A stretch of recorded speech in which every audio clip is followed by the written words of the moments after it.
छोटे से ब्रेक के बाद एक बार फिर आपका स्वागत है न्यूज 24/7 पर। मैं हूं आपके साथ निशा नंदू। आइए रुक करते इस वक्त की बड़ी खबर की ओर।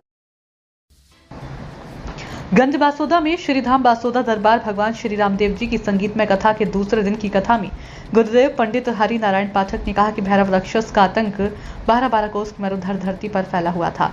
वहां की प्रजा बहुत दुखी थी और दूसरा कारण राजा अजमल जी की यहाँ कोई संतान नहीं थी। वहां की प्रजा उन्हें निपुत्रा के कारण प्रजा उनका अब शगुन मानती थी। राजा अजमल काशी विश्वनाथ के मंदिर गए और वहां बादल से आकाशवाणी हुई, राजा अजमल तुम द्वारिकाधीश के मंदिर जाओ, वहीं तुम्हारी मनोकामना पूर्ण होगी। राजा अजमल जी अपनी रानी और प्रजा द्वारिकाधीश के लिए रवाना हुए। द्वारकाधीश के मंदिर में पहुंचकर बोले, प्रभु कुछ तो बोलो। तब मूर्ति से आवाज नहीं आई। पूजा थाली में से एक लड्डू उठाकर भगवान द्वारिकाधीश के सिर पर मारा। तब मंदिर के पुजारी ने कहा, राजा अजमल पागल हो गए हैं। तब पुजारी ने राजा अजमल से कहा कि द्वारकाधीश समुद्र में वास करते हैं। राजा अजमल समुद्र में कूद गए और आवाज आई, भक्त राज आओ। जहां पर जय और विजय के द्वारपाल पहरा दे रहे थे। द्वारपालों महाराज अजमल ने कहा, मैं मृत्युलोक से आया हूं। जय नाम के द्वारपाल ने जाकर द्वारिकाधीश से कहा, मृत्युलोक से एक मानव आया है जो अपना नाम अजमल बता रहा है।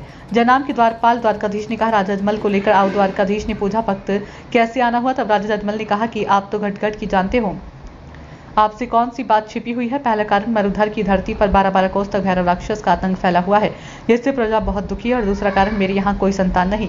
वहाँ की प्रजा मेरा मुंह देखना भी अपशगुन मानती है। तब द्वारकाधीश ने कहा, भक्तराज मैं तेरे घर आऊंगा और रामदेव के रूप में अवतार लूंगा और भैरव राक्षस का वध करूंगा। न्यूज 24/7 तक के लिए गंज बासोदा से ओम प्रकाश चौरसिया की रिपोर्ट। मंदिर में प्रवेश किया, राजा और रानी के साथ जितने संघ के लोग थे सब भगवान का मंदिर में दर्शन करने के लिए भगवान के सामने राजा और रानी खड़े होकर विनती करने लगे, प्रार्थना करने लगे, हे सच्चिदानंद, हे परमेश्वर, हे दीन बंधु, हम दीन दुखियों की पुकार सुनो और हमारी खाली झोली भर दो। हे नाथ, खाली झोली भर दो। इतने पर भी भगवान श्री द्वारकाधीश जी की मूर्ति से भक्त राज अजमल जी को, राजा अजमल जी को कोई जवाब नहीं मिला, कोई जवाब नहीं।